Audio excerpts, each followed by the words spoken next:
I have no choice but to. I got to give the Browns props here, especially Baker Mayfield. If there was ever a day that Mrs. Baker Mayfield should be tweeting, it's this morning. Because that performance last night was spectacular on the part of Baker Mayfield. Make no mistake about that. He was absolutely sensational, throwing for over 340 yards. This brother was dropping dimes all over the place. I was incredibly impressed. You know, Stefanski had him on the move. He was scrambling to his right, throwing the fast. I mean, he was taking chances. He was making smart plays. He was going through his progressions.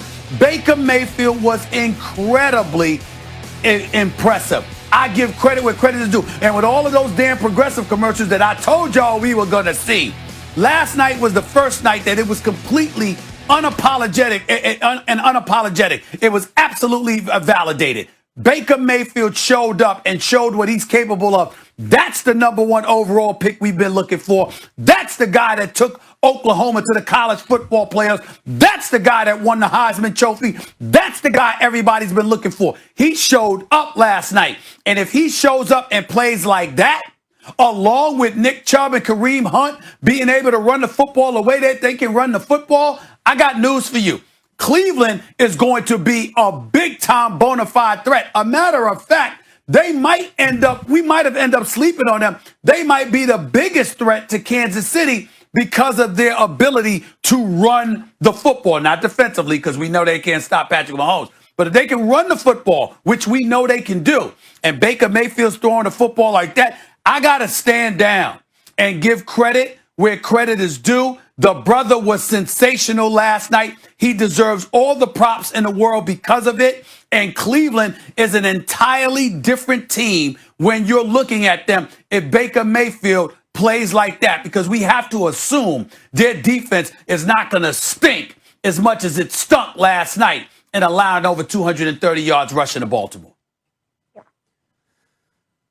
Yeah, the Browns have about a league average defense, give or take, maybe low average, but they got a good enough defense. And I have to give props to Baker also. He was excellent. The level of difficulty on some of those plays also, he wasn't just getting lucky. It was intentional. And with the money on the line, I love the way he was sitting there on the sidelines just nodding after he saw what Lamar Jackson did. Like, okay, you got it. Now it's my turn. And led him right down the field, big time from Baker.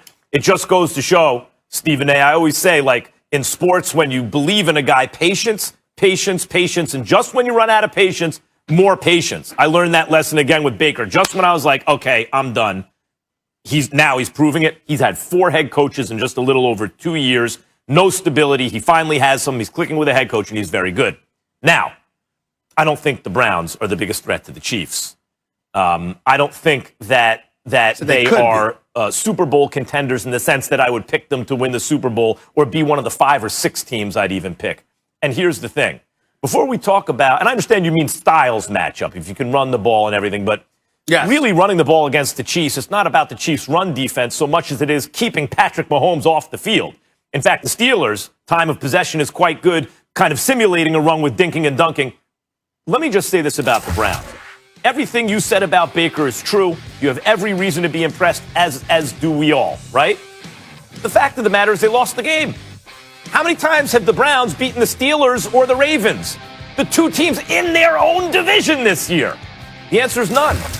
They've lost to the Steelers, twice to the Ravens, and once to the Steelers. They have a chance in the last game of the season to beat the Steelers. I'll take the Steelers. Right? And so if you're the 3rd best team in your own division with the money on the line, I can't consider you a Super Bowl contender unless you're in the best division in football. And I also don't believe that's the case. I'll still take the NFC West in spite of certain teams' struggles in that division recently. So Baker and the Browns showed that they are a good and ascending team. That what I've been saying, in fact, you said it too. Get Odell and Baker away from each other. When we were talking about trade Odell Beckham, it wasn't just Baker's no good, Odell needs to go. It's that these two don't have chemistry, and they're probably going to perform better separate than together. And I think Baker's showing you that. He has a connection with Jarvis Landry, spreading the ball around. Joko almost made, or maybe even should have made, a catch on a nice throw from Baker. High level of difficulty, but it was catchable. But he's spreading the ball around. The running game is working. The defense is good enough with Odell away from him. Still, Is it good enough to beat the Chiefs? It wasn't good enough to beat the Ravens last night. It wasn't good enough to beat the Ravens week 1. It wasn't good enough to beat the Steelers. The Chiefs are better than both those teams. Well, listen, it was good enough to beat Indy. It was good enough to beat Tennessee, and we know both of those teams are capable of beating some teams in the AFC. Number one. Number two, I'm glad you illuminated the fact. I'm talking styles when I'm talking about the Chiefs. We know that the Browns, particularly at this point, ain't on the Chiefs level. But I'm just talking about styles. If Nick Chubb and Kareem Hunt can run the football, and oh, by the way, you got Kareem Hunt catching passes out of the backfield or what have you, that's something that can't be ignored as well. And how potent their offense could be. Again, if Baker Mayfield plays that way and they run the football effectively, those are the kind of things that can happen. The other thing that I wanted to say to both you and Molly is this. I think it was in November of 2018. It was a Monday night game. It was the Chiefs and the Los Angeles Rams. I was at that game. I was in the suite. You can appreciate this, Max. I was in the suite for ESPN LA radio. They had a suite in the end zone. On the field. I was at that game with my brother-in-law, my brother Jeff, and the whole bit, my boy Jeff and the whole bit. It's the greatest game that I had ever been a part of in the NFL. To be there was spectacular. Last night might have been maybe the greatest Monday Night Football game we've seen. Because remember, that particular game with the Rams and the Chiefs, Patrick Mahomes threw for 6 touchdowns. But he also threw 3 interceptions. He threw for over 400-plus yards. Jared Goff threw for over 400-plus yards, but Patrick Mahomes threw 3 interceptions.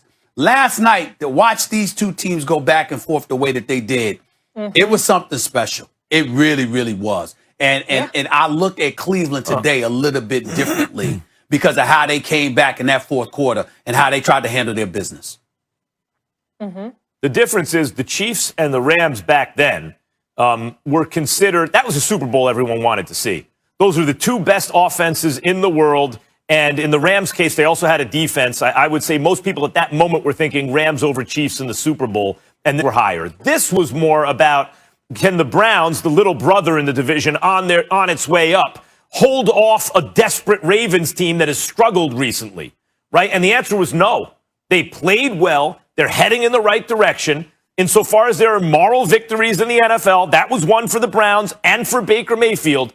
But in the end, the Ravens not only got the moral victory of Lamar Jackson coming in on 4th down and completing the 44-yard play to score the go-ahead touchdown, but then 4 completions to get them in field goal range after Baker went right back down. So the Ravens not only got the moral victory, they got the actual W, which they need to get into the playoffs this year. I think the game you were at was actually higher stakes emotionally in terms of the overall picture in the NFL. Yeah. And I will leave you guys with this, and I'm not trying to be Debbie Downer here on Cleveland because they certainly have evolved as a team, Baker included, but they have allowed over 500 yards on defense the past 2 games in the second half alone. That's obviously concerning, and it took Lamar Jackson leaving for them to actually get back in the game. So it is what it is on that front. We will leave it there. When we come back, plenty more NFL and NBA to dive into. First Take just getting started. The Cowboys say Mike McCarthy isn't going anywhere despite a poor first season. Find out why that is good news for Dak Prescott.